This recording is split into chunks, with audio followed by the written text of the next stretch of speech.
ये बात है एक ऐसी बादशाही का जहां इंसान ही नहीं बल्कि जिन्नात और शयातीन भी हाथ बांधकर हुक्म के मुंतजिर रहते थे। ये बात है एक ऐसी तख्त का जो हवाओं में उड़ता था और एक ऐसी ताकत जिसने परिंदों की जबान को भी अपना ताबे बना लिया था। क्या आप जानते हैं कि तारीख के इस अजीम तरीन बादशाह का वो कौन सा राज था जिसने उस वक्त की बड़ी बड़ी ताकतों के दिलों में हैबत भर दी थी? और क्या वो तख्त सिर्फ सोने चांदी का एक ढांचा था या उसके पीछे कोई ऐसी टेक्नोलॉजी थी जिसका तसव्वुर आज की साइंस भी नहीं कर सकती? नाजरीन ए गिराम, हजरत सुलेमान अलैहिस्सलाम की सल्तनत कोई आम इंसानी हुकूमत नहीं थी। यह जमीन पर कुदरत का एक ऐसा शाहकार थी जिसकी मिसाल न उनसे पहले मिली और न उनके बाद कभी मिलेगी।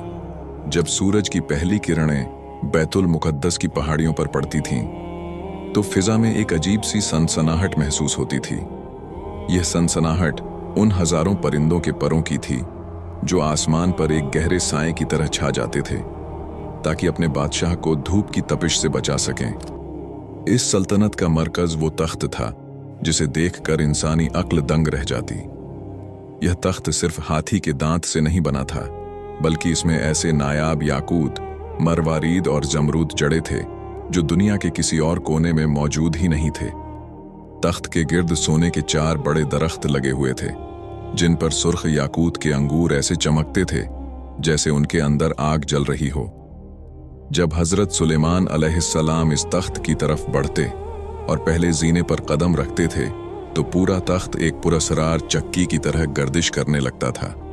सोने के बने हुए वो मोर अपने पर फैला देते थे और शेर जमीन से अपना पेट लगाकर अपनी दुमें हिलाने लगते। ये वो अजीब और गरीब सनातें थीं जो उस दौर में जिन्नात के जरिए तैयार की गई थीं। जैसे जैसे आप जीने चढ़ते वो तख्त घूमता जाता और जब आप अपनी जगह पर बैठ जाते तो सोने के 2 गिद्ध उड़कर आपके सर पर शाही ताज रख देते थे। फिजा मुश्क ओ अंबर की खुशबू से महक उठती थी जो वहां मौजूद कबूतर अपनी चोंचों से छिड़कते थे। इस दरबार का माहौल ऐसा था कि बड़े से बड़ा और छोटे से छोटा शख्स भी वहां पहुंचकर कांपने लगता था।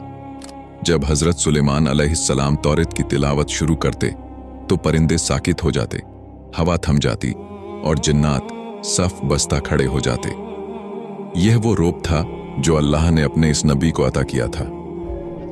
दोस्तों, यहां एक दिलचस्प बात यह है कि हजरत सुलेमान अलैहिस्सलाम ने यह अजीम बादशाही किसी गुरूर के लिए नहीं बल्कि अल्लाह के दीन को फैलाने के लिए मांगी थी। वो इतने बड़े बादशाह थे कि उनका लश्कर कई मीलों पर फैला हुआ होता था। इंसानों का एक अलग गिरोह, जिन्नात का अलग और परिंदों का एक अलग लश्कर था। उनके बावर्ची खाने में एक वक्त में 20-20 ऊंटों का गोश्त पकाया जाता था ताकि इस पूरे लश्कर और मखलूक की जरूरत पूरी हो सके। लेकिन क्या आपको मालूम है, इतनी ताकत और इतनी दौलत के बावजूद हजरत सुलेमान अलैहिस्सलाम का अपना हाल क्या था? वो इतनी दौलत के बावजूद अपनी रोजी किसी शाही खजाने से नहीं लेते थे बल्कि अपने हाथों से खजूर के पत्तों की टोकरियां बनाते और उन्हें बाजार में बेचकर अपना पेट पालते थे। लेकिन दोस्तों, अल्लाह ने उन्हें जितनी नेमतें दी इतने ही बड़े इम्तिहानात भी लिए। क्या आप जानते हैं कि वो कौन सी चीज थी जिसने उनकी पूरी सल्तनत को एक पल में खतरे में डाल दिया था? एक ऐसी अंगूठी जिसके खो जाने से एक शैतान ने उनका रूप धार कर उनके तख्त पर कब्जा कर लिया था। आखिर वो शैतान कौन था? उसने कैसे हजरत सुलेमान अलैहिस्सलाम को उनके अपने ही महल से बेदखल कर दिया? और वो अंगूठी मछली के पेट तक कैसे पहुंची? नाजरीन ए गिराम, हजरत सुलेमान अलैहिस्सलाम के हाथ में वो अंगूठी थी जिसमें अल्लाह ने पूरी कायनात की बादशाही छुपा रखी थी। जब भी आप बैतुल खला जाते या अपनी किसी जौजा के पास तशरीफ ले जाते तो वो मुबारक अंगूठी अपनी काबिल एतमाद कनीज अमीना के हवाले कर देते थे। उस दिन भी ऐसा ही हुआ। आपने अंगूठी अमीना को दी और अंदर तशरीफ ले गए। लेकिन उसी लम्हे महल के तारीक घोषों से एक साया नमूदार हुआ। यह शयातीन का वो सरदार था जो बरसों से इस मौके की तलाश में था। उसने जादू के जरिए से हूबहू हजरत सुलेमान अलैहिस्सलाम का रूप धार लिया। वही चेहरा वही आवाज और वही लिबास। वो अमीना के पास पहुंचा और बड़ी खामोशी से अंगूठी मांगी। अमीना को जरा भी शक न हुआ कि उसके सामने खड़ा शख्स कोई जिन है। उसने वो अंगूठी उसे थमा दी। जैसे ही उस शैतान ने वो अंगूठी अपनी उंगली में पहनी, एक जबरदस्त गरज चमकी। कायनात की तमाम ताकतें उसके ताबे हो गईं। वो जाकर तख्ते सुलेमान पर बैठ गया और जिन ओ इंस, परिंदे और जानवर सब उसके सामने हाथ बांधकर खड़े हो गए। दूसरी तरफ जब असली सुलेमान अलैहिस्सलाम बाहर आए और अपनी अंगूठी तलब की तो अमीना का रंग तब्दील हो गया। उसने हैरत से देखा और कहा, सुलेमान तो तख्त पर बैठे हैं, तुम कौन हो जो उनका रूप धार कर आए हो? हजरत सुलेमान अलैहिस्सलाम के पैरों तले से जमीन निकल गई। वो महल के दरबानों के पास गए, लेकिन उन्होंने आपको पहचानने से इनकार कर दिया और धक्के देकर महल से बाहर निकाल दिया। वो बादशाह जो हवाओं पर उड़ता था, अब तपती हुई रेत पर नंगे पांव चलने पर मजबूर था। हजरत सुलेमान अलैहिस्सलाम वहां से निकलकर दरिया के किनारे पहुंच गए। वो जो कभी सोने की कुर्सियों पर बैठकर दुनिया के फैसले करते थे, अब एक आम मजदूर की तरह मछेरों के साथ काम करने लगे। वो सारा दिन मछेरों के जाल उठाते, उनकी मछलियां बाजार पहुंचाते और इसके बदले में उन्हें उजरत में सिर्फ 2 मछलियां मिलती और उनसे अपना गुजारा करते थे। ऐसा करते करते 40 दिन गुजर गए। लेकिन क्या आप जानते हैं कि यह इम्तिहान उन पर क्यों आया था? रिवायत बताती है कि आपके घर में, आपकी लाइल्मी में, आपकी एक बीवी ने अपने बाप का बुत बनाकर उसे पूजना शुरू कर दिया था। अगरचे हजरत सुलेमान अलैहिस्सलाम इससे बेखबर थे, लेकिन अल्लाह ने अपने नबी को इस बात पर तंबीह की कि आपके घर में बुत परस्ती हो रही है और आपको खबर तक नहीं। उधर महल में वो शैतान बड़ी बेरहमी से हुकूमत कर रहा था। वो ऐसे फैसले करता जो अल्लाह के कानून के खिलाफ थे। आहिस्ता आहिस्ता लोगों को शक होने लगा। हजरत सुलेमान अलैहिस्सलाम की वालिदा ने महसूस किया कि उनका बेटा पहले की तरह उनका फरमानबरदार नहीं रहा। अजवाज़े मुतहरा ने देखा कि वो शख्स हैज की हालत में उनके करीब आता है, जो कि एक नबी की शान के बिल्कुल खिलाफ था। शक की यह आग पूरे बनी इज़राइल में फैल गई और लोग समझ गए कि तख्त पर बैठा हुआ शख्स सुलेमान अलैहिस्सलाम नहीं, बल्कि कोई फितना है। 40 दिन पूरे होने को थे। वो शैतान डर गया कि कहीं उसका राज न खुल जाए। उसने वो पुरस्कार अंगूठी निकाली और समंदर की लहरों के हवाले कर दी। वो समझा कि अब सुलेमान अलैहिस्सलाम कभी वापस नहीं आ सकेंगे, लेकिन वो भूल गया था कि जो अल्लाह अंगूठी के बिना बादशाही छीन सकता है, वो समंदर की गहराइयों से भी उसे वापस ला सकता है। फिर एक दिन दरिया के किनारे बैठे हुए हजरत सुलेमान अलैहिस्सलाम एक मछली का पेट चाक करने जा रहे थे जो उन्हें उजरत में मिली थी। वो खामोशी से साहिल के एक पत्थर पर बैठ गए ताकि उसे साफ करके अपनी भूख मिटा सकें। जैसे ही उन्होंने मछली का पेट चाक किया, उनकी उंगलियां किसी सख्त और ठंडी चीज से टकराईं। जब उन्होंने वो चीज बाहर निकाली तो उनकी आंखें हैरत से फैल गईं।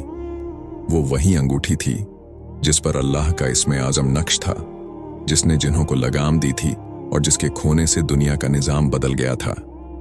जैसे ही सुलेमान अलैहिस्सलाम ने वो अंगूठी अपनी उंगली में पहनी, पूरी कायनात में एक थरथराहट पैदा हो गई।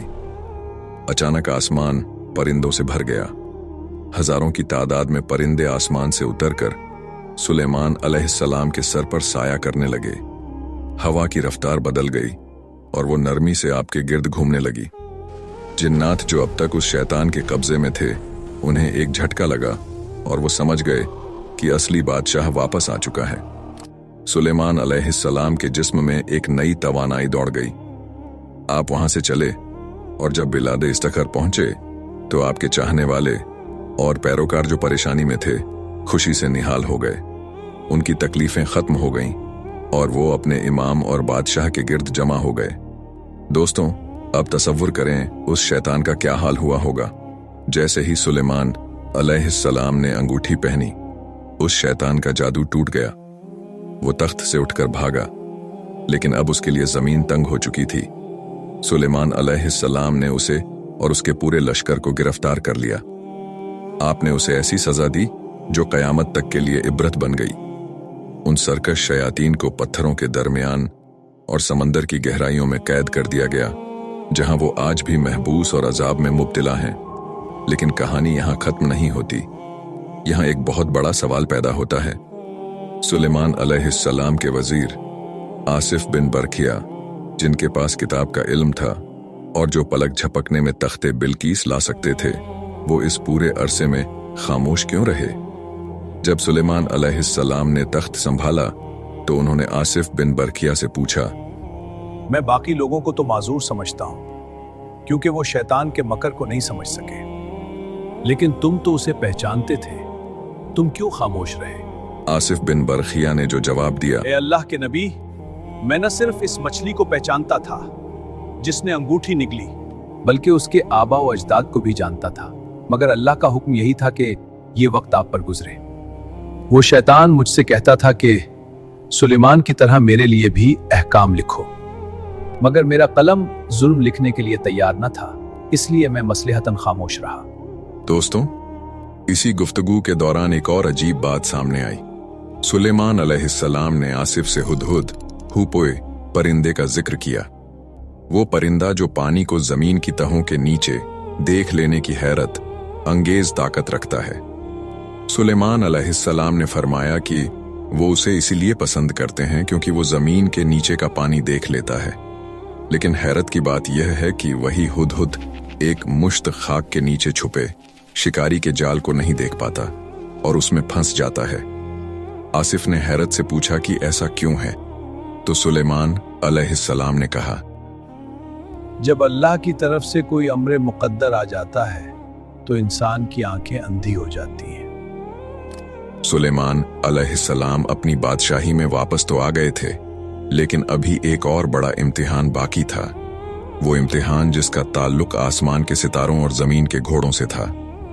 एक ऐसी शाम जब घोड़ों की मोहब्बत ने नमाज़े अस्र को खतरे में डाल दिया, और फिर सुलेमान अलैहिस्सलाम ने वो फैसला किया जिसने फरिश्तों को भी हैरान कर दिया। आखिर वो घोड़े कौन थे? और जब सूरज डूब गया तो सुलेमान अलैहिस्सलाम ने उसे वापस कैसे बुलाया? हजरत सुलेमान अलैहिस्सलाम को अपने वालिद हजरत दाऊद अलैहिस्सलाम से विरासत में 1000 नजीब और असील घोड़े मिले थे। यह कोई आम घोड़े नहीं थे, ये वो साफनातुल ज़ियाद थे जो अपनी खूबसूरती और तेजी में बेमिसाल थे। उनकी खास पहचान यह थी कि जब यह खड़े होते तो अपने 3 पैरों पर वजन डालते और चौथे पैर के सुम को बड़ी नजाकत से जमीन पर रखते, जैसे कोई शहजादा खड़ा हो। उस दिन हजरत सुलेमान अलैहिस्सलाम उन घोड़ों के मुआयने में मसरूफ थे। वो एक एक करके उनके सामने से गुजर रहे थे। घोड़ों के दौड़ने से उड़ती हुई धूल सूरज की किरणों में सोने की तरह चमक रही थी। हजरत सुलेमान अलैहिस्सलाम उन घोड़ों को देखकर खुश हो रहे थे, क्योंकि यह जिहाद के लिए तैयार किए गए थे। ये अल्लाह के दीन की सरबुलंदी का जरिया थे। लेकिन घोड़ों की इस दिलकशी और उनके मुआयने में वक्त का एहसास ऐसा मिटा कि सूरज आहिस्ता आहिस्ता पहाड़ों के पीछे छुपने लगा। अचानक हजरत सुलेमान अलैहिस्सलाम का ध्यान वक्त की तरफ गया। उनका दिल धक से रह गया। नमाज़े अस्र का वक्त गुजर रहा था और आफताब हिजाब में जा चुका था। हजरत के माथे पर पसीना आ गया और दिल बोझल हो गया। उन्होंने पुकारा, ए मेरे रब, मैंने घोड़ों की मोहब्बत को तेरे जिक्र पर तरजीह दी, यहां तक कि सूरज डूब गया। दोस्तों, यहां पर अक्सर लोग एक गलती करते हैं। कुछ रिवायात में आता है कि हजरत सुलेमान अलैहिस्सलाम ने गुस्से में आकर उन घोड़ों की गर्दनें काट दी और उनके पैर कलम कर दिए। लेकिन क्या एक नबी ऐसा कर सकता है? क्या वो उन बेज़बान जानवरों को सजा दे सकता है जिनका कोई कसूर ही नहीं था? हमारे उल्मा और दानिश्वर कहते हैं कि ऐसा हरगिज नहीं था। एक नबी कभी बेगुनाह हैवानों पर जुल्म नहीं करता। असल में हुआ यह था कि जब हजरत सुलेमान अलैहिस्सलाम को एहसास हुआ कि सूरज गुरूब हो गया है, तो उन्होंने फरिश्तों को हुक्म दिया, अल्लाह से दुआ की कि सूरज को वापस लाया जाए। सूरज जो डूब चुका था, अल्लाह के हुक्म से दोबारा उफुक पर नमूदार हुआ। शाम के धुंधले साए मिट गए और दिन की रोशनी दोबारा फैल गई। यह अल्लाह का अपने नबी के लिए एक खास तोहफा था, ताकि वो अपनी नमाज़े अस्र वक्त पर अदा कर सके। जैसे ही सूरज वापस आया, हजरत सुलेमान अलैहिस्सलाम ने वजू के लिए अपनी पिंडलियों और गर्दन का मसह किया। उनकी शरीयत में वजू का तरीका यही था और उन्होंने अपने साथियों से भी यही करने को कहा। उन्होंने नमाज अदा की और जैसे ही वो फारिग हुए, सूरज दोबारा तेजी से ग्रूब हो गया और आसमान पर सितारे चमकने लगे। यह रद्द शम्स यानी सूरज का पलटना तारीख के अजीम तरीन मौजज़ात में से एक है। जहां तक घोड़ों की बात है तो हजरत सुलेमान अलैहिस्सलाम ने उनकी गर्दनें नहीं काटी, बल्कि उनकी गर्दनों और पिंडलियों पर अपना शफकत भरा हाथ फेरा। वो उनके बालों को धो रहे थे और उनकी मालिश कर रहे थे, क्योंकि वो अल्लाह की राह में जिहाद के लिए वक्फ थे। लेकिन क्या आप जानते हैं कि आजमाइशों का यह सिलसिला अभी खत्म नहीं हुआ था? अल्लाह ने जहां उन्हें सल्तनत दी, वहां एक और ऐसा इम्तिहान लिया जिसने हजरत सुलेमान अलैहिस्सलाम को हिलाकर रख दिया। यह इम्तिहान उनकी अपनी औलाद से मुताल्लिक था। एक रात हजरत सुलेमान अलैहिस्सलाम ने एक ऐसी बात कह दी जिसमें इंशाअल्लाह कहना भूल गए। इस एक छोटे से जुमले की कमी ने उनके घर में एक ऐसा बच्चा पैदा किया जिसका धड़ अधूरा था। और फिर वो वक्त आया जब मलिकुल मौत हजरत सुलेमान अलैहिस्सलाम के दरबार में अक्सर चक्कर लगाने लगे और उनके बेटे को बड़ी अजीब नजरों से देखने लगे। आखिर मौत के फरिश्ते की उस नजर का क्या मतलब था? हजरत सुलेमान अलैहिस्सलाम ने अपने बेटे को मौत से बचाने के लिए उसे कहां छुपाया और वो बच्चा उनके तख्त पर मुर्दा हालत में कैसे पहुंचा? एक दफा रात का सन्नाटा था और हजरत सुलेमान अलैहिस्सलाम अपने महल की बालकनी में खड़े आसमान के सितारों को देख रहे थे। उनके दिल में एक तड़प थी कि अल्लाह उन्हें ऐसी औलाद दे जो अल्लाह की राह में जिहाद करे। इसी जोश में उनकी जबान से निकला, आज रात मैं अपनी 70 अजवाज के पास जाऊंगा ताकि हर एक से एक ऐसा बेटा पैदा हो जो अल्लाह की राह में तलवार उठाए। लेकिन उस लम्हे वो एक छोटा सा मगर अहम लफ्ज इंशाअल्लाह कहना भूल गए। ये कोई नाफरमानी नहीं थी, बल्कि एक बशरी भूल थी। मगर अल्लाह अपने प्यारे बंदों की छोटी सी लग्जिश पर भी उनकी तादीब फरमाता है। नतीजा यह हुआ कि 70 बीवियों की जगह सिर्फ एक ही बीवी हामिला हुई, और जब बच्चा पैदा हुआ तो वो मुकम्मल इंसान नहीं बल्कि गोश्त का एक लोथड़ा था, एक अधूरा जिस्म। हजरत सुलेमान अलैहिस्सलाम का दिल टूट गया, मगर वो उस अधूरे बच्चे से भी बेहद मोहब्बत करने लगे। वो उसे अपने तख्त पर बिठाते और उसे देख देख कर जीते थे। एक दिन दरबार लगा हुआ था और हजरत सुलेमान अलैहिस्सलाम लोगों के फैसले कर रहे थे। अचानक उनकी नजर मलिकुल मौत पर पड़ती है जो इंसानी रूप धार कर आए हुए थे। हजरत सुलेमान अलैहिस्सलाम ने देखा कि मलिकुल मौत की नजरें उनके उस छोटे से बच्चे पर जमी हुई हैं और वो उसे बड़ी गहरी और अजीब निगाह से देख रहा है। सुलेमान अलैहिस्सलाम का दिल जोर जोर से धड़कने लगा। उन्होंने फरिश्ता ए अजल से पूछा, तुम उसे इस तरह क्यों देख रहे हो? क्या तुम्हें इसकी रूह कब्ज करने का हुक्म मिला है? फरिश्ता खामोश रहा, मगर उसकी नजरों का रोब ऐसा था कि सुलेमान अलैहिस्सलाम तड़प उठे। दोस्तों, सुलेमान अलैहिस्सलाम ने सोचा कि क्यों ना इस बच्चे को ऐसी जगह छुपा दिया जाए जहां मौत का फरिश्ता पहुंच ही ना सके। उन्होंने जिन्नात और शयातीन को बुलाया, वो जिन्नात जो पहाड़ों को रेजा रेजा कर सकते थे और समंदरों की तहों तक जा सकते थे। सुलेमान अलैहिस्सलाम ने पूछा, क्या तुम्हारे पास कोई ऐसी जगह है जहां मेरा बच्चा महफूज रह सके? एक जिन ने कहा, ए अल्लाह के नबी, मैं उसे मशरिक के आखिरी कोने में सूरज के चश्मे के नीचे छुपा दूंगा। सुलेमान अलैहिस्सलाम ने सर झटक दिया और कहा, नहीं, मलिकुल मौत तो मशरिक व मगरिब हर जगह पहुंच जाता है। दूसरे ने कहा, मैं उसे 7वीं जमीन की गहराइयों में ले जाऊंगा। आपने फरमाया, वहां भी उसकी रसाई है। आखिर में एक शैतान ने मशवरा दिया, मैं उसे आसमान की बुलंदियों पर ले जाकर एक घने बादल अब्र के अंदर छुपा दूंगा, वहां उसे कोई नहीं देख सकेगा। सुलेमान अलैहिस्सलाम को यह तदबीर पसंद आई। उन्होंने अपने लखते जिगर को हवा के सुपुर्द किया और वो उसे बादलों की गहराइयों में ले गई। लेकिन तकदीर का लिखा कौन टाल सकता है? जैसे ही वो बच्चा बादलों के बीच पहुंचा, वहां पहले से ही मलिकुल मौत उसका इंतजार कर रहा था। वो फरिश्ता जो दरबार में हैरानी से बच्चे को देख रहा था, वो दरअसल इसलिए हैरान था कि उसे हुक्म मिला था कि इस बच्चे की रूह आसमान की बुलंदियों पर बादलों के दरमियान कब्ज करनी है, जबकि वो बच्चा तो उस वक्त जमीन पर सुलेमान अलैहिस्सलाम की गोद में था। वो सोच रहा था कि यह बच्चा वहां बादलों तक कैसे पहुंचेगा, लेकिन सुलेमान अलैहिस्सलाम की अपनी तदबीर ही उसे वहां ले गई जहां उसकी मौत लिखी थी। अचानक एक गरज चमकी और हजरत सुलेमान अलैहिस्सलाम के तख्त पर एक बेजान जिस्म आ गिरा। वो उनका वही बेटा था जिसे वो मौत से बचाने चले थे। सुलेमान अलैहिस्सलाम का सर झुक गया, उनकी आंखों से आंसू जारी हो गए और उन्हें अपनी इस गलती का एहसास हुआ कि उन्होंने अल्लाह पर भरोसा करने के बजाय अपनी तदबीर और शैतानों के मशवरों पर एतमाद किया था। उन्होंने उसी वक्त सजदे में गिरकर दुआ की, ए मेरे रब, मुझे बख्श दे और मुझे ऐसी बादशाही अता कर जो मेरे बाद किसी के लायक ना हो। अल्लाह ने उनकी तौबा कबूल की और उन्हें वो सब कुछ दे दिया जिसका कोई तसव्वुर भी नहीं कर सकता।